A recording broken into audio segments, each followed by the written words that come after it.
नमस्कार दोस्तों, progressive classes में आपका स्वागत है। आज है तारीख 11 अक्टूबर और आज हम डिस्कस करने जा रहे हैं 11 अक्टूबर के महत्वपूर्ण न्यूज एवं आर्टिकल को जो एग्जाम के पॉइंट ऑफ व्यू से इंपॉर्टेंट है। इसमें सबसे ऊपर आप देख रहे होंगे कि राफेल नडाल अगले महीने डेविस कप फाइनल्स के बाद संन्यास ले लेंगे। राफेल नडाल के नाम टोटल 22 सिंगल ग्रैंड स्लैम है और डेविस कप लॉन टेनिस से संबंधित है। अगला जो न्यूज है, रतन टाटा जी का देहांत हो गया था और उन्हें भावपूर्ण विदाई दी गई है। ठीक है, इसके अलावा हमारे लिए जो सबसे ज़्यादा इंपॉर्टेंट है वो है कि आसियान का समिट चल रहा है, 11वां समिट है और लाओस की राजधानी वियतनाम में बैठक हुई है। मोदी जी भी गए हुए हैं वहाँ पर और वहाँ उस बैठक में चीन के जो प्रधानमंत्री है ली सियांग भी शामिल हुए। और यहाँ जो महत्वपूर्ण बात निकल कर आई वो ये है कि आसियान के जो देश हैं वो चीन की बढ़ती आक्रामकता से असहज और परेशान हैं। दूसरी बात कि वे देश भारत के साथ कारोबारी, रक्षा व सुरक्षा संबंध को मजबूत करने के लिए तैयार हैं। आसियान और भारत संयुक्त बयान में बताया कि वे समुद्री सुरक्षा सहयोग को और मजबूत करेंगे, रक्षा व सुरक्षा सहयोग प्रगाढ़ करेंगे और साझा सैन्याभ्यास को बढ़ाएंगे। आसियान और भारत इस पूरे क्षेत्र में शांति, स्थिरता, समुद्री सुरक्षा, नौवहन व उड़ानों की आज़ादी व समुद्री इलाके के शांतिपूर्ण इस्तेमाल पर बल देते हुए कहा कि किसी भी विवाद का समाधान संयुक्त राष्ट्र के समुद्री कानूनी समझौता यूएन क्लॉज 1982 के तहत होना चाहिए। तो संयुक्त बयान में दक्षिण चीन सागर में यूएन क्लॉज की आचार संहिता लागू करने की वकालत भी की गई। मोदी ने आसियान देशों की बैठक में कहा कि हम पड़ोसी हैं, ग्लोबल साउथ के साथी सदस्य हैं, हम शांतिप्रिय देश हैं, एक दूसरे की राष्ट्रीय अखंडता व संप्रभुता का सम्मान करते हैं। और यह भी परोक्ष तौर पर चीन पर निशाना है जो दक्षिण चीन सागर में कई आसियान देशों के लिए हिस्सों पर दावा करता है। यह इसलिए महत्वपूर्ण है कि 2016 में यूएन क्लॉज ने फिलीपींस व चीन के बीच दक्षिण चीन सागर में विवाद का फैसला फिलीपींस के पक्ष में किया था और चीन ने इसे नहीं माना था। तो भारत ही नहीं बल्कि अमेरिका, पश्चिम देश, जापान समेत अधिकांश देश यहाँ यूएन क्लॉज की आचार संहिता लागू करने की बात करते हैं। तो आसियान भारत के संयुक्त बयान के उलट चीन के साथ बैठक में आसियान के कई नेताओं ने दक्षिण चीन सागर से जुड़े विवादों के निपटारे के लिए यूएन क्लॉज को लागू करने की वकालत की। तो ओवरऑल यही है कि यूएन क्लॉज जो 1982 है उसे लागू करने के बारे में कहा जा रहा है कि इसे जल्द से जल्द लागू किया जाए और दक्षिण चीन सागर में जो आचार संहिता पर शीघ्र फैसले का आगाह किया। आचार संहिता यही कि यहाँ पे यूएन क्लॉज को लागू करते हुए जो भी संप्रभु राष्ट्र है उनके हितों की रक्षा की जाए। अब 2016 में यूएन क्लॉज ने डिसीजन दिया था कि फिलीपींस व चाइना के बीच जो दक्षिण चीन सागर विवाद है तो उसमें फैसला फिलीपींस के पक्ष में हुआ था, लेकिन चीन ने इसे मानने से इनकार कर दिया था। तो ये यूएन क्लॉज का पूरी तरह से उल्लंघन था। तो इसीलिए कहा जा रहा है कि यहाँ पर यूएन क्लॉज को लागू किया जाए। यहाँ पे जो साथ में न्यूज़ है ये है कि प्रधानमंत्री चाइना के जो हैं ली सियांग ने क्षेत्रीय मुद्दों में बाहरी ताकतों पर हस्तक्षेप का आरोप लगाया। फिलीपींस और वियतनाम में चीन के आक्रामक व्यवहार का मुद्दा उठाया। जल्द ही आसियान की अध्यक्षता संभालने वाले मलेशियाई प्रधानमंत्री अनवर इब्राहिम ने दक्षिण चीन सागर में आचार संहिता के मुद्दे का शीघ्र फैसला करने का आग्रह किया है। दूसरी तरफ सियांग ने कहा कि बाहरी ताकतों के हस्तक्षेप से क्षेत्र में विवाद बढ़ रहा है और क्षेत्र के देशों की आर्थिक प्रगति में बाधा आ रही है। भारत ने एक्ट ईस्ट नीति के तहत आसियान देशों के साथ अपने सहयोग पर खासा ध्यान शुरू किया है। तो भारत एक्ट ईस्ट पॉलिसी को आगे बढ़ा रहा है। इसके बारे में हमने कल विस्तार से चर्चा किया था एक्ट ईस्ट पॉलिसी को लेकर के। आप कल के जो डिस्कशन है उसे आप सुन सकते हैं। ठीक है, तो ये हमारे लिए इंपॉर्टेंट था कि क्या कुछ डेवलपमेंट हो रहा है आसियान समिट में, इसके ऊपर हम थोड़ी अपनी नज़र रखेंगे। यूएन क्लॉज के बारे में हमने देखा कि यूएन क्लॉज 1982 है, उसे लागू करने का यहाँ पे बात उठाया जा रहा है कि इसे लागू किया जाए। ठीक है, अगला देखते हैं जो हमारे लिए इम्पोर्टेंट है कि दक्षिण कोरिया की जो लेखिका है हान कांग, इनको साहित्य का नोबेल मिला है। ठीक है, तो देखते हैं इसमें जो भी कुछ फैक्ट है। मानव जीवन के संघर्षों को उजागर करने वाला काव्यात्मक गद्य सृजित करने के लिए नोबेल मिला है कांग को। वर्ष 2016 के द वेजिटेरियन उपन्यास के लिए इनको बुकर पुरस्कार भी मिल चुका है। तो ये जो दक्षिण कोरियाई के लेखिका हैं हान कांग, इनको द वेजिटेरियन के लिए बुकर पुरस्कार भी मिला था और इस बार इनको नोबेल पुरस्कार से सम्मानित किया गया है। ठीक है, तो यहाँ पर देखते हैं कि इनके पुस्तक का नाम क्या है और क्या कुछ इसमें शामिल है। तो मानव जीवन संघर्षों को उजागर करने वाला काव्यात्मक गद्य सृजित करने के लिए दक्षिण एशियाई लेखिका हान कांग को साहित्य का नोबेल मिला है। वर्ष 2024 के लिए साहित्य का नोबेल पुरस्कार की घोषणा की गई और हान जो है नोबेल साहित्य पुरस्कार जीतने वाले पहले एशियाई महिला हैं। उनका उपन्यास जो है ह्यूमन एक्ट्स 1980 में ग्वांजू शहर में दक्षिण कोरियाई सेना द्वारा सैकड़ों छात्रों और निहत्थे नागरिकों के नरसंहार पर आधारित है। 53 वर्षीय हानकांग को 2016 में द वेजिटेरियन के लिए बुकर पुरस्कार भी मिला था। ठीक है, और इसके अलावा इसमें कुछ खास नहीं है। अब तक केवल 17 महिलाओं को मिला है साहित्य का नोबेल, ये भी है। और दक्षिण एशिया से ये पहली महिला हैं, सॉरी एशियाई, ये पहली एशियाई महिला हैं जिनको ये नोबेल मिला है। ठीक है, अगला देखते हैं।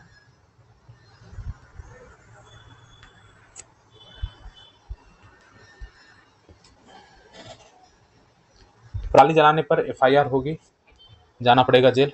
तो पराली से संबंधित न्यूज आते रहेंगी अभी। ठीक है, कृत्रिम वर्षा के लिए बैठक बुलाए केंद्र, गोपाल राय कर रहे हैं, यहाँ के जो पर्यावरण मिनिस्टर हैं दिल्ली के। ठीक है, इसमें कुछ खास नहीं है। अगला देखते हैं, अपना आकार प्रकार बदले भारतीय उद्योग। तो ये Amit Shah ji PhD chamber of commerce के वार्षिक सत्र को संबोधित कर रहे थे, और यहाँ पर नीतिगत पंगुता को खत्म कर भारत को शीर्ष 5 आर्थिकी में पहुंचाया है, ऐसा ये कह रहे हैं। और 10 साल पहले भारत 2.5 अंक की मुद्रास्फीति वाला देश था, अब यह 2.5 अंक की ग्रोथ वाला देश है। ठीक है, इसके अलावा जो कुछ इंपॉर्टेंट इसमें देख लेते हैं कि भारत जो है, इनके अनुसार से जहाँ स्थायी शांति का निर्माण नहीं हुआ, ये कुछ कह रहे हैं। इसमें कहा जा रहा है कि उन्नति के शिखर की ओर अग्रसर विषय पर आयोजित सत्र में शाह ने कहा कि पिछले 10 साल में विकसित भारत के लिए मजबूत रखने का काम किया हमने, और आगे आने वाला 25 साल सभी क्षेत्रों में तेज विकास होंगे। और इस सिलसिले में उन्होंने आधारभूत संरचना, शिक्षा, मैन्युफैक्चरिंग, अनुसंधान, इमर्जिंग टेक्नोलॉजी, गहरे समुद्र से लेकर अंतरिक्ष तक और ग्रीन टेक्नोलॉजी के क्षेत्र में सरकार की उपलब्धियों का यहाँ पर ब्यौरा दिया, और कहा कि हम पहले 2.5 अंक वाले मुद्रास्फीति वाले देश थे, अब हम 2.5 अंक वाले ग्रोथ रेट वाले देश हैं। उन्होंने कहा 2014 से पहले देश के 80 करोड़ लोग को आधारभूत जरूरतों के लिए मोहताज होना पड़ता था, अर्थव्यवस्था में उनका योगदान बहुत कम था। तो घर, शौचालय, बिजली, पानी, इलाज, अनाज जैसे आधारभूत सुविधाएं मुफ्त में पहुंचाई गई और उन्हें अर्थव्यवस्था के मुख्यधारा से जोड़ने का काम किया गया। इस वजह से भारत 130 करोड़ लोगों का बाजार बनने में सफल रहा। तो ये बहुत इंपॉर्टेंट है। ठीक है, अगला देखते हैं। जापान के साथ रणनीतिक रिश्तों को प्राथमिकता देता रहेगा भारत। तो जापानी पीएम के साथ भी वहाँ पे लाओस में आसियान का समिट जब हो रहा था, वहाँ पे मुलाकात हुई मोदी की, प्रधानमंत्री मोदी की। और यहाँ पे ये कह रहे हैं कि जो जापान के प्रधानमंत्री हैं शिगेरू इशिवा, जापान के प्रधानमंत्री का क्या नाम है, शिगेरू इशिवा, ये अभी हाल ही में प्रधानमंत्री बने हैं। और ये दोनों नेता भारत एवं जापान के बीच इस जो स्थापित विशेष रणनीतिक संबंध है उसको और मजबूत करने, कारोबार व निवेश, रक्षा, सेमीकंडक्टर जैसे क्षेत्र में ज़्यादा नजदीकी से काम करने को लेकर अपनी प्रतिबद्धता जताए हैं। और दोनों हिंद प्रशांत में शांति स्थिरता के लिए भारत व जापान के बीच संबंधों को जरूरी बताया है। ठीक है, ये हमारे लिए इंपॉर्टेंट था। अगला देखते हैं। आसियान भारत सम्मेलन में पीएम मोदी ने दिए 10 सूत्री सुझाव, ये देख लेते हैं क्या है। तो आसियान भारत सम्मेलन में मोदी जी ने इन देशों के साथ रिश्तों को प्रगाढ़ करने के लिए 10 सूत्री सुझाव दिए हैं। इसके तहत 2025 को आसियान भारत पर्यटन वर्ष घोषित किया। तो 2025 को आसियान भारत पर्यटन वर्ष घोषित किया गया है, और इसे बढ़ावा देने के लिए भारत की तरफ से $50 लाख योगदान दिया। दोनों तरफ की जनता के बीच संपर्क का नया अभियान शुरू करना। दूसरा, 2025 में आसियान भारत एफटीए में संशोधन करने के अलावा हेल्थ सेक्टर व ग्रीन हाइड्रोजन में सहयोग को बढ़ाना है। तो हेल्थ सेक्टर और ग्रीन हाइड्रोजन के लिए भी समझौता होना है। नालंदा विश्वविद्यालय में छात्रवृत्तियों की संख्या को दुगना करना बढ़ा करके, और भारत में कृषि विश्वविद्यालय में आसियान छात्रों के लिए नए अनुदान प्रदान करना शामिल है। प्रधानमंत्री ने कहा कि 10 वर्ष पहले भारत एक्ट ईस्ट पॉलिसी ने भारत आसियान के बीच ऐतिहासिक रिश्तों को नई ऊर्जा और गति दी। उनका मानना है कि 21वीं सदी, जिसे एशिया की सदी कहा जाता है, भारत और आसियान देशों की सदी है। और कहा गया कि भारत आसियान दोस्ती, समन्वय, संवाद और सहयोग ऐसे दौर में बेहद जरूरी है जब दुनिया के कई हिस्से संघर्ष और तनाव का सामना कर रहे हैं। माल व्यापार समझौते की समीक्षा करने, एक्ट ईस्ट पॉलिसी के 1 दशक का उत्सव मनाने और ASEAN India science and technology development fund के तहत ASEAN India women scientist conclave आयोजित करने की घोषणा भी की गई है। तो यहाँ पर ASEAN India science and technology development fund, ASEAN India women scientist conclave आयोजित करने की घोषणा की गई है। भारत आपदाओं से निपटने के लिए $50 लाख उपलब्ध कराएगा आसियान कंट्रीज को। साथ ही आसियान नेताओं को मां के नाम एक पेड़ लगाने के अभियान में शामिल होने के लिए भी आमंत्रित किया गया। प्रधानमंत्री ने कहा कि आसियान के 7 देशों के लिए भारत से सीधी उड़ानें हैं। तो आसियान के 7 कंट्री के साथ, 7 कंट्री के साथ भारत की सीधी उड़ानें हैं, और जल्द ही ब्रुनेई के लिए भी सीधी उड़ान शुरू हो जाएगी। भारत ने सिंगापुर के साथ फिनटेक कनेक्टिविटी शुरू की है, जो आसियान क्षेत्र का पहला देश है। तो फिनटेक कनेक्टिविटी शुरू किया गया सिंगापुर के साथ, जो आसियान क्षेत्र का पहला देश है। साझा बयान में भारत द्वारा आसियान देशों के साथ आधार और एकीकृत भुगतान प्रणाली यूपीआई जैसे डिजिटल पब्लिक इंफ्रास्ट्रक्चर डीपीआई के उपयोग में अपने ज्ञान और अनुभव को साझा करने की बात कही गई है।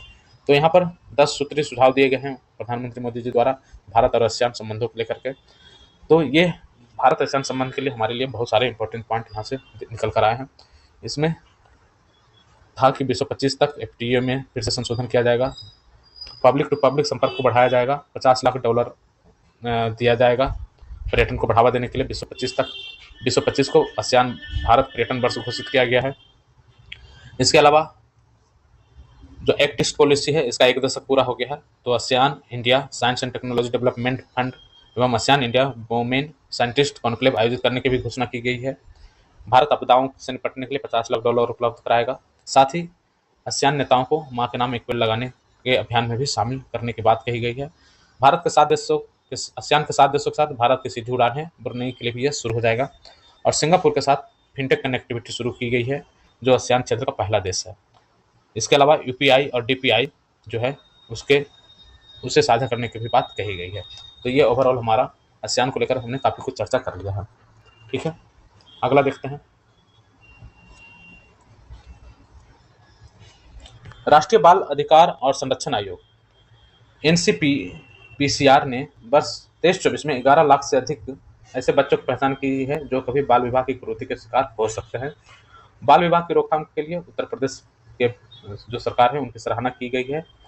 और बाल अधिकार की से संबंधित जो सर्वोच्च संस्था है उसका कहना है कि उसने परिवार की काउंसलिंग, स्कूलों में पुनर्गठन प्रयास और कानूनी एजेंसियों के जरिए संयोजन स्थापित करके बच्चों को बाल विवाह करने से बचाया है। ठीक है, तो एनसीपीसीआर ने अपनी समग्र रिपोर्ट में बाल विवाह निषेध अधिनियम 2006 के जरिए जिला प्रशासन समेत बाल विवाह निषेध अफसरों की मदद से बाल विवाह रोकने में कामयाबी पाई है। उत्तर प्रदेश, तमिलनाडु, आंध्र प्रदेश के करीब 1.2 करोड़ से अधिक बच्चों ने जागरूकता अभियान के जरिए बाल विवाह के खिलाफ मोर्चा लिया।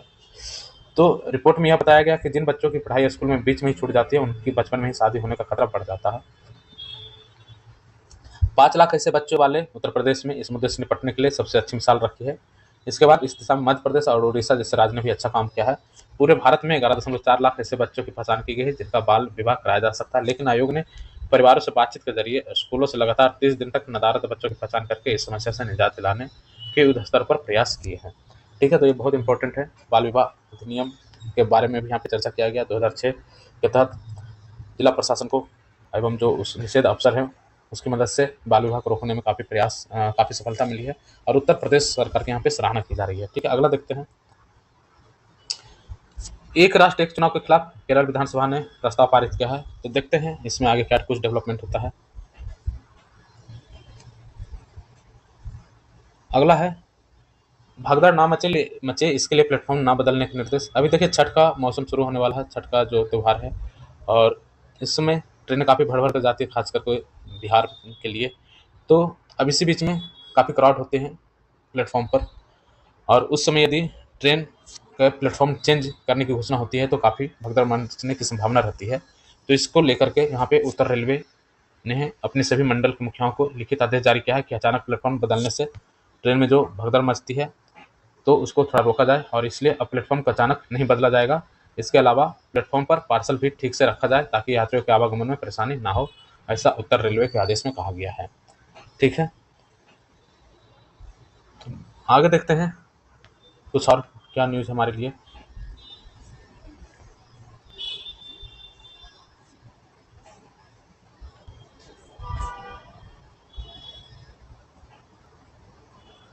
रामनाथ कोविंद जी का यहाँ पे एक बहुत ही अच्छा यहाँ पे उल्लेख है कि देश की एकता के लिए हिंदी बनाम क्षेत्रीय भाषा का जो हम एक तरह से विवाद उत्पन्न करते हैं ये सही नहीं है।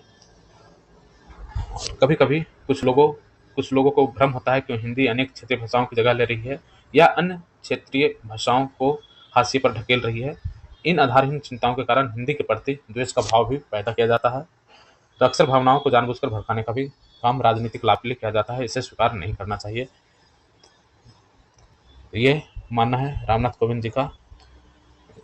इसके अलावा जो हमारे लिए इम्पोर्टेंट है उसे हम देखते हैं।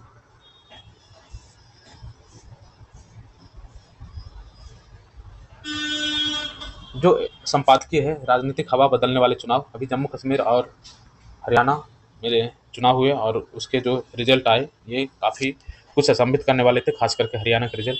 तो इसने एक तरह से राजनीतिक हवा बदलने का काम किया है। जिस तरह से लोकसभा में बीजेपी की कुछ सीटें घटी थी, उसके बाद जो इंडिया गठबंधन है उसकी तरफ से काफ़ी काफ़ी एक्टिवली और एक्टिवली जो है अन स्टेट में काम किया जा रहा था। तो हरियाणा में कांग्रेस के हार ने कहीं न कहीं एक तरह से राजनीतिक हवा को बदलने का एक काम किया है। तो इसको लेकर के है, तो इसमें काफ़ी कुछ पॉलिटिकल एंगल भी दिया हुआ है, तो इसके ऊपर हम ज़्यादा विशेष चर्चा नहीं करेंगे, ठीक है। देश का मान बढ़ाने वाले रतन टाटा, इसके बारे में ज़्यादातर लोगों को सब कुछ पता होता है और हमारे लिए एग्ज़ाम के पॉइंट ऑफ व्यू से बहुत ज़्यादा इसमें इंपॉर्टेंट चीज़ें नहीं हैं, तो हम इससे छोड़कर हम आगे बढ़ेंगे। अगला देखते हैं, विवाह संस्था पर पश्चिमी देश का जो दुष्प्रभाव है, इसके ऊपर हम चर्चा करेंगे। वैवाहिक दुष्कर्म को अपराध माना जाएगा या नहीं, इस संबंध में सुप्रीम कोर्ट विभिन्न याचिकाओं पर सुनवाई कर रहा है। पिछले दिनों केंद्र सरकार ने सर्वोच्च न्यायालय में दायर अपने हलफनामे में कहा कि देश में वैवाहिक दुष्कर्म को अपराध की श्रेणी में नहीं रखा जा सकता। अगर एक पुरुष के अपनी पत्नी से यौन संबंध बनाने को दुष्कर्म करार दिया गया तो इससे दाम्पत्य संबंध और समाज पर गहरा असर पड़ेगा। विवाह संस्था की बुनियाद हिल जाएगी, इससे परिवार के अन्य सदस्यों पर भी सीधा असर होगा। इसलिए इस मामले पर समर्थता से विचार करने की आवश्यकता है, न कि केवल कानूनी रुख अपनाना चाहिए। कानून में दुष्कर्म को अपराध माना गया है, लेकिन अगर विवाह के बाद कोई पति अपनी बालिग पत्नी की सहमति के बिना उसे संबंध बनाता है तो यह दुष्कर्म नहीं माना जाता है। इस कानूनी प्रावधान को सुप्रीम कोर्ट में चुनौती दी गई है और कहा गया है कि वैवाहिक दुष्कर्म को अपराध के दायरे में लाया जाए। अगर पति द्वारा बनाए गए शारीरिक संबंधों को वैवाहिक दुष्कर्म का नाम दिया जाने लगेगा तो फैसला एक तरफा यानी सिर्फ और सिर्फ पत्नी के बयान पर ही निर्भर होकर रह जाएगा। ऐसी परिस्थिति में अदालत पर केवल और केवल महिला के बयानों पर यकीन करने के अलावा अन्य विकल्प नहीं रह जाएगा, क्योंकि पति और पत्नी के बीच बनाए गए संबंधों का कोई सबूत नहीं हो सकता। दुनिया के अन्य देशों, खासकर पश्चिमी देशों द्वारा वैवाहिक दुष्कर्म को अपराध घोषित करने का पैमाना बनाकर इसे भारत जैसे संस्कारी समाज पर थोपना सही नहीं होगा। दुनिया भर में भारत अपनी संस्कृति और परंपरा के लिए प्रसिद्ध है। यह एक ऐसा देश है जहाँ परिवार को एकजुट रखने की परंपरा है। भारत में परिवार व्यवस्था की नींव बेहद मजबूत मानी जाती है। पत्नी को पति की अर्धांगिनी कहा जाता है। दोनों मिलकर परिवार का सृजन करते हैं। ऐसे में परिवार की बुनियादी मजबूती को तोड़ने के लिए उस पर पश्चिमी देशों के विचार को हथियार की तरह प्रयोग में लाना हितकारी नहीं होगा। वहीं किसी भी पति को यह अधिकार नहीं कि वह अपनी पत्नी से जबरन संबंध बनाए। इसके खिलाफ देश में महिलाओं को कानूनों से संरक्षण प्राप्त है। ऐसे में वैवाहिक दुष्कर्म को अपराध की श्रेणी में लाने की मांग क्या सही है? कानून बनाने के नाम पर परिवार को तहस नहस करने से किसी का भला नहीं होगा। क्या उन देशों में सब कुछ ठीक हो गया जहां पहले से इस तरह के कानून मौजूद हैं? हर समाज, देश की सामाजिक सांस्कृतिक परिस्थितियां अलग अलग होती हैं। भारत की तुलना किसी अन्य देश से करना उचित नहीं होगा। तो ये एक लेखिका है, इनका स्वतंत्र टिप्पणी है, इसके ऊपर यहाँ पे चर्चा किया गया है, ठीक है। अगला देखते हैं, ईवीएम मामले को फिर से उछालने का प्रयास किया गया, फिर से उलझाने का प्रयास किया गया है। अब देखिए, हरियाणा का रिजल्ट आया था तो 12 बजे तक सब कुछ ठीक लग रहा था। कांग्रेस जो थी 55 पर थी, बीजेपी 25 के आसपास चल रही थी। इस समय तक ईवीएम के ऊपर कोई भी आरोप नहीं लगे, लेकिन 12 बजे के बाद ईवीएम पर आरोप लगने शुरू हो गए जब बीजेपी की सीटें बढ़नी शुरू हो गई थी। तो थोड़ा सा पॉलिटिकल भी हो सकता है ये सारी चीज़ें। तो ईवीएम को लेकर जिस तरह से चीज़ों को उलझाया जाता है और एक तरह से अफवाह या आरोप लगाए जाते हैं, इससे डेमोक्रेसी प्रभावित होती है, लोगों का फेथ डेमोक्रेसी से घटता है। तो ऐसी चीज़ों को अवॉइड करना चाहिए, क्योंकि जो सीटें आपने प्राप्त की, कांग्रेस ने जो सीटें प्राप्त की 37 से 38 जो भी, वो भी इसी ईवीएम के द्वारा ही प्राप्त किया गया। यदि ईवीएम हैक होता तो ये सीटें भी शायद नहीं मिल पाती। तो ऐसे आरोप बिल्कुल ही बेबुनियाद हैं। तो देखते हैं इसमें और क्या कुछ शामिल कहा गया है। तो मशीनों से छेड़छाड़ जैसे चीज़ें जो हैं, ये हालांकि चुनाव आयोग कई बार इसके ऊपर अपना जो है स्पष्टीकरण कर चुका है, कई बार टेक्निकल जांच भी की जा चुकी है, जिसमें कहीं भी किसी भी तरह के टेम्परिंग के साक्ष्य नहीं मिले हैं, ठीक है। तो इसमें हालांकि इनका जो लेख है, इसमें लगभग जो है वो पॉलिटिकल थोड़ा सा है, कोई इसके पक्ष में हो सकता है, लेकिन एक बार देख लेते हैं क्या ये कहना चाह रहे हैं। मामला केवल संसाधनों और भारी संख्या में चुनाव कर्मियों की तैनाती का नहीं है, बल्कि उस निष्पक्षता और तटस्थता का है जिसका हवाला देकर ईवीएम को चुनावी प्रक्रिया से बाहर करने की मांग की जाती है। चुनाव में पराजित दल अक्सर यह दावा करते हैं कि सत्तारूढ़ दल सारकाट करके ईवीएम के तंत्र में घुसपैठ कर लेते हैं और उनमें दर्ज मतों की संख्या में रातों रात फेरबदल हो जाता है। उनके अनुसार यह काम कई स्तरों पर होता है। मतदाता जिस पार्टी के चुनाव चिन्ह का बटन दबाते हैं, उस वोट उसे न जाकर सत्तारूढ़ दल को मिलता है। दावे के मुताबिक ऐसा ईवीएम की हैकिंग से किया जाता है। इसके बाद जब ईवीएम के सारे वोट दर्ज हो जाते हैं तो उसमें सेंध लगाकर सत्ता पक्ष या रसूखदार नेता आंकड़ों में तब्दीली करा सकते हैं। हालांकि निर्वाचन आयोग ऐसे सभी दावों को मिथ्या ठहराता रहा है। उसके अनुसार भारत में निर्मित यहाँ इस्तेमाल की जाने वाली ईवीएम इंटरनेट या ब्लूटूथ आदि किसी भी सुविधा से लैस नहीं होती है जिसके जरिए उससे हैकिंग की जा सके। यही नहीं, अतीत में कई मौकों पर निर्वाचन आयोग ने यह चुनौती दी कि कोई भी व्यक्ति राजनीतिक दल आयोग के पास आकर ईवीएम को किसी भी तरह से हैक कर दिखाए।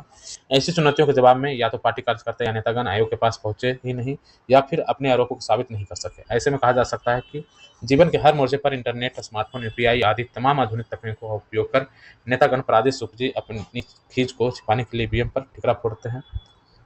यह हास्यास्पद है कि वे अपनी रोजमर्रा की जिंदगी में जिस तकनीक का सहारा ले रहे हैं, चुनावी हार पचा नहीं पाने के कारण उसी तकनीक के एक पहलू को खारिज करने पर उतारू हो जाते हैं। बहरहाल, राजनीति में जनहित के मुद्दों को लेकर मतभेद होना और आरोप प्रत्यारोप लगाना स्वाभाविक है, लेकिन इंटरनेट, मोबाइल बैंकिंग से लेकर चुनावी प्रक्रिया तक में साइबर हैकिंग जैसी दिनों दिन विराट होती मुश्किल को केवल सत्ता पक्ष की शरारत के रूप में केंद्रित करना के समस्या के समाधान में अड़चनें डालने के समान है। इसके लिए राजनीति और दलगत हितों के पार जाकर देखना होगा कि क्या ईवीएम की हैकिंग वास्तव में संभव है और क्या यह सच में ऐसी समस्याएं खड़ी कर सकती है जिससे लोकतंत्र में आम जनता की आस्था दिख जाए। हमें इस मसले पर विचार करना होगा कि जिस तरह से इंटरनेट और कंप्यूटरीकृत सिस्टम से जुड़ी मशीनों और मोबाइल को हैक करना मुश्किल बात नहीं है, उसी तरह इनकी सुरक्षा के पुख्ता इंतजाम बनाना भी असंभव नहीं है। आखिरकार ईवीएम भी तो प्रोग्रामिंग से संचालित होने वाला सिस्टम है जिसे जरूरत के अनुरूप सुधारा जा सकता है और कोई तकनीकी खतरा हो तो उसे सुरक्षित किया जा सकता है। इसके सुरक्षा प्रबंधों में रह गई खामियों को की दृष्टिगत ही उसमें बदलाव तब्दीलियाँ की गई है। जैसे पहले केवल एक ही तरह का ईवीएम होता था, उसमें वोटों की गिनती दोबारा नहीं होती थी, लेकिन इन मशीनों का व्यापक विरोध होने के बाद ईवीएम का दूसरा प्रकार लाया गया और इसमें वोटों को फिर से गिनना संभव हो पाया है। ईवीएम की जगह मतदान प्रतिशत चुनाव कराने के पारंपरिक तौर तरीकों की तरफ लौटने की वकालत करने वाले लोग शायद भूल जाते हैं कि भारत तकनीक के मामले में तेजी से बढ़ता हुआ देश है। हमें सोचना होगा कि इंटरनेट पर हर सन्न सूचनाओं की खोज करता देश क्या आज कई दिनों तक चलने वाली मतगणना का इंतजार कर सकता है? यही नहीं, जो लोग बैलेट पेपर की मांग करते हैं, क्या उन्हें यह मालूम नहीं कि बैलेट पेपर से होने वाले चुनाव के समय में बूथ कैप्चरिंग जैसी धांधली होती थी? इन तमाम दिक्कतों का त्वरित समाधान ईवीएम से निकला है और धांधलियों को की गुंजाइश खत्म हुई है। हमारा देश इस मामले में कितना अव्वल रहा है, यह इससे साबित होता है कि चुनावी प्रक्रिया के लिए ईवीएम का उपयोग अमेरिका जैसे आधुनिक लोकतंत्र में भले ही नहीं होता है, जबकि उसे यहाँ लंबे अरसे से आजमाया जा रहा है। निस्संदेह हमारे लोकतंत्र का पूरा दामोदर चुनावी व्यवस्था पर टिका है। ऐसे में हार जीत के आधार पर आरोप प्रत्यारोप लगते ही रहेंगे, लेकिन इस मामले में सभी राजनीतिक दलों को यह समझदारी दिखानी होगी कि ईवीएम को फुल प्रूफ और हैक प्रूफ बनाया रखा जाए, ताकि भारत जैसे विशाल देश में भारी भरकम होने वाले खर्च चुनावी व्यवस्था भारी भरकम खर्चे वाले चुनावी व्यवस्था का यह सरल, सस्ता और त्वरित उपाय एक बेहद भरोसेमंद टूल के रूप में अपनी विश्वसनीयता कायम रख सकें। ठीक है, अगला देखते हैं, न्याय का समकालीन हस है विमर्श। देखते हैं इसमें क्या है। आधुनिक न्याय के सिद्धांतकार जॉन रॉल्स ने राजनीतिक दर्शन और नैतिकता को लेकर कई महत्वपूर्ण बातें कही है। रॉल्स एक तरफ तो मानवता को सर्वोपरि मानते हैं, वहीं वे न्याय को लेकर निरंतरता की बात करते हैं। समकालीन परिस्थितियों में इस निरंतरता को जारी रखने की प्रक्रिया को लेकर सरकार और समाज दोनों ही स्तरों पर मंथन अंतर्मंथन का दौर चल रहा है। यह भी कि मंथन और विमर्श का यह सिलसिला अब बुलडोजर कार्रवाई को लेकर सुप्रीम कोर्ट की हालिया सख्ती के बाद न्याय की प्रक्रिया से लेकर न्याय के सुनिश्चित तक कई आयामों को एक साथ स्पर्श कर रहा है। साथ ही इस बारे में एक गंभीर विमर्श की आवश्यकता भी मजबूत हुई है। इस बात से इनकार नहीं किया जा सकता कि लोकतंत्र में न्याय का सुनिश्चित होना हर लिहाज से आवश्यक है। इसलिए फौरी न्याय के तरीकों को लेकर जो बहस इन दिनों चल रही है, उसमें तमाम दलीलों के बीच इस बात तो प्राथमिक तौर पर समझ लेना होगा कि लोकतांत्रिक व्यवस्था में जनता की पसंद के ऊपर कुछ भी नहीं हो सकता। ऐसे में त्वरित या बुलडोजर न्याय को लेकर यदि विचार करें तो इसको लेकर प्रतिरोध का बड़ा जनपक्ष आज भी नदारद है। बात सीधे सीधे इस दौरान उत्तर प्रदेश और मध्य प्रदेश से लेकर राजस्थान तक लोकप्रिय हुए बुलडोजर कार्रवाई की करें तो इसके पीछे बड़ी वजह न्याय में देरी की शिकायत का फौरी निराकरण है। इस बारे में गहराई से विचार करने के लिए यह समझना जरूरी है कि भारत बड़ा देश है। कार्यपालिका से लेकर न्यायपालिका तक ऐसा ढांचा यहाँ आज़ादी के पहले से हमारे साथ चला रहा है, जिसमें अमूलचूल सुधार की आवश्यकता है। परंतु यह सब रातों रात संभव नहीं है। लिहाजा एक दूसरी सूझ यह सामने आई कि जनता के सामने विधि के शासन को कारगर दिखाना जरूरी है। तार्किक रूप से इस आवश्यकता पर सवाल नहीं खड़ा किया जा सकता। जो सवाल आज बुलडोजर न्याय को लेकर अदालत, मीडिया और राजनीति के साथ जनता के कुछ हलकों में खड़े भी हो रहे हैं, उसमें ऐतराज की जगह समाधान का कोई शीघ्र मार्ग नदारद है। इस पूरे मसले पर विचार करने का एक दूसरा सिरा भी है, जो बीते वर्षों और दशकों में भारत और दुनिया के कई देशों में चुनी गई सरकारों से जुड़ा है। इस मामले में नीदरलैंड इंस्टीट्यूट ऑफ न्यूरोसाइंस की सोशल न्यूरोलॉजिस्ट ने एक दिलचस्प शोध किया है। कैस्पर कहते हैं कि जनमत का बड़ा हिस्सा सत्ता के विरुद्ध अपनी असहमति को लेकर एक हिचक की स्थिति में होता है। अंग्रेजी में इस स्थिति के लिए टीना नाम का एक टर्म काफी लोकप्रिय है और हाल के वर्षों में यह व्यापक रूप से उपयोग भी हो रहा है। टीना यानी there is no alternative. TINA, there is no alternative. न्यायिक प्रक्रिया में त्वरिता। आज जो लोग विभिन्न प्रदेशों से लेकर केंद्र की राजनीति का नया फलित बांध रहे हैं, वे भी यह कहने को तैयार नहीं कि आने वाले कम से कम 2 दशक में भाजपा भारत की राजनीति के केंद्र से बाहर हो जाएगी। स्पष्ट है, यदि यही स्थिति रहने वाली है तो जाति, समाज और न्याय से लेकर विकास तक विकसित हो रहे नए स्थापत्यों पर एक बड़ी स्वीकार्यता के लिए हमें तैयार रहना चाहिए। स्वीकार्यता कहीं से भी यह नहीं दिखाती कि लोकतंत्र की मजबूती या निरंतरता को हम कमजोर पड़ रहे हैं। ठीक है, तो ये बुलडोजर न्याय को लेकर के है कि किस तरह से त्वरित न्याय किया जाता है बुलडोजर को लेकर के। तो इसके क्या पहलू हैं, इसके ऊपर यहाँ पे चर्चा की गई है कि जिस तरह से जो न्यायिक प्रक्रिया है वो काफ़ी लंबी होती है, सुस्त होती है, तो विधि का शासन दिखने के लिए बुलडोजर जैसे न्याय, त्वरित न्याय होता है जो जनता के बीच में डायरेक्ट मैसेज देता है कि यहाँ पर विधि का शासन है। तो ऐसी सारी चीज़ें शुरू हुई है, लेकिन इसके जो पक्ष हैं और विपक्ष हैं, दोनों के अपने अपने तर्क हैं और ये इसके ऊपर सुप्रीम कोर्ट में का डिबेट भी चल रहा है और इसके ऊपर कुछ डिसीजन भी हुए थे। तो देखते हैं इसमें और आगे क्या डेवलपमेंट होता है, फिर उस हिसाब से हम चर्चा करेंगे। ठीक है। केला, आलू, अनार जैसे उत्पादों से कृषि निर्यात बढ़ाने की तैयारी चल रही है। कृषि निर्यात बढ़ाने के लिए 20 उत्पादों की फोकस सूची तैयार की गई है। केला के लिए मुंबई में आयोजित क्रेता और विक्रेता सम्मेलन होगा। तो देखते हैं इसमें क्या है। खनिज मंत्रालय के अधीन काम करने वाला कृषि और प्रसंस्कृत खाद्य उत्पाद निर्यात प्राधिकरण एपीडा चावल, गेहूं, प्याज जैसे उत्पादों की जगह केला, अनार, आलू, आम व अन्य फल सब्जी से कृषि निर्यात में बढ़ोतरी की तैयारी कर रहा है। केले की वैश्विक बिक्री बढ़ाने के लिए पहली बार मुंबई में क्रेता विक्रेता सम्मेलन होने जा रहा है। अनार और आम को समुद्र के रास्ते निर्यात का पायलट प्रोजेक्ट चल रहा है। एपीडा कृषि निर्यात बढ़ाने के लिए आलू, अंगूर, केला, हरी सब्जी समेत 20 उत्पादों की फोकस सूची शामिल किया है और भारत केला का सबसे बड़ा उत्पादक देश है। केले के $16 अरब का निर्यात बाजार में भारत की हिस्सेदारी 1% है, जबकि केले का वैश्विक उत्पादन में 30% हिस्सेदारी भारत का है। अगले 2-3 सालों में केले के निर्यात को $1 अरब करने का लक्ष्य रखा गया है। कृषि निर्यात बढ़ाने के लिए जैविक खेती के तरीके में भी पारदर्शिता लाई जा रही है। जल्द ही जैविक खेती करने वाले तमाम किसानों की सूची सार्वजनिक की जाएगी। भारतीय अल्कोहल पेय पदार्थों का निर्यात बढ़ाने की काफ़ी अधिक गुंजाइश है। ब्रिटेन और चीन के बाजार में अल्कोहल पेय पदार्थ भेजने की तैयारी चल रही है। दोनों ही देश भारतीय अल्कोहल पेय पदार्थ की खरीदार को लेकर उत्सुक है। तो अल्कोहल का भी निर्यात किया जाएगा यहाँ से, इसके ऊपर यहाँ पे चर्चा किया गया है। ठीक है। कहा जा रहा है कि पश्चिम एशिया जिस तरह से अभी तनावपूर्ण है और यदि 2025 में संघर्ष कम हो जाता है तो 3% तक बढ़ सकता है वैश्विक व्यापार।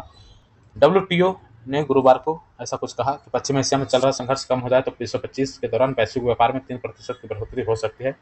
WTO अपना ताज़ा रिपोर्ट में कहा कि 2023 में ऊंची महंगाई दर और बढ़ते ब्याज दरों के कारण आई मंदी से वैश्विक व्यापार इस वर्ष उबर गया है। वैश्विक संगठन ने कहा कि इस वर्ष मात्रा के लिहाज से वैश्विक व्यापार में 2.7% की वृद्धि रह सकती है। इससे पहले अप्रैल में वैश्विक व्यापार में 2.6% वृद्धि रहने का अनुमान जताया था। तो WTO के महानिदेशक हैं नागोजी ओकुंजो-इवोला ने एक बयान में कहा कि हम 2024 के अंत तक वैश्विक व्यापार में धीरे धीरे सुधार की उम्मीद कर रहे हैं, लेकिन संभावित असफलताओं, विशेष रूप से पश्चिम एशिया जैसे क्षेत्रीय संघर्षों के बढ़ने की संभावना के प्रति सतर्क हैं। इसका असर सीधे तौर पर संघर्ष में शामिल देशों पर सबसे अधिक हो सकता है, लेकिन इसका अप्रत्यक्ष प्रभाव वैश्विक ऊर्जा लागत और शिपिंग मार्ग पर पड़ सकता है। WTO ने रिपोर्ट में कहा कि प्रमुख अर्थव्यवस्थाओं के बीच अलग अलग मौद्रिक नीतियों से वित्तीय अस्थिरता और पूंजी प्रभाव में बदलाव हो सकता है, क्योंकि केंद्रीय बैंक ब्याज दरों में कमी लाएंगे। साथ ही इससे गरीब देशों के लिए कर्ज लेना और अधिक चुनौतीपूर्ण हो जाएगा। ठीक है। विश्व बैंक ने भारत की वृद्धि दर का अनुमान बढ़ाया। विश्व बैंक वित्त वर्ष 24-25 के लिए भारत की विकास दर के अनुमान को बढ़ाकर 7% कर दिया है। पहले बैंक ने चालू वित्त वर्ष में इसे 6.7% रहने का अनुमान जताया था, तो अब ये 7% कर दिया है। विश्व बैंक ने ताजा रिपोर्ट में कृषि उत्पादन में वृद्धि और नीतियों को अर्थव्यवस्था में रोजगार वृद्धि में योगदान देने वाले प्रमुख कारण बताया है। इससे पहले कई अन्य वैश्विक रेटिंग एजेंसियों ने भी चालू वित्त वर्ष में भारत की विकास दर के अनुमान को बढ़ाया है। ठीक है। तो ये बहुत इंपॉर्टेंट हमें कुछ फैक्ट्स जानने को मिले। WTO के अध्यक्ष जो महानिदेशक है इसके बारे में जानने को मिला और क्या क्या चीज़ें परिवर्तित हो सकती है पश्चिम एशिया में जो जिस तरह से तनाव चल रहा है।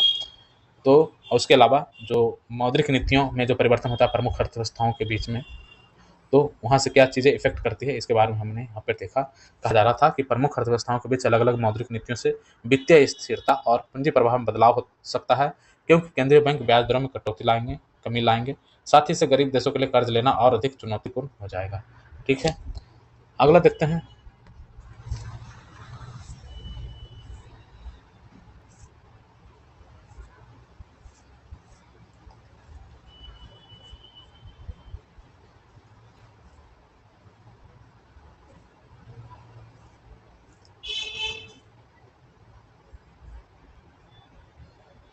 ठीक है, तो अब कुछ इसमें कुछ खास नहीं है, तो हमारा आज का न्यूज़ और आर्टिकल का जो डिस्कशन था हमारा कंप्लीट होता है। कल हम ऐसे ही किसी किसी नए आर्टिकल और न्यूज़ के साथ हम मिलेंगे। तब तक के लिए धन्यवाद। जय हिंद।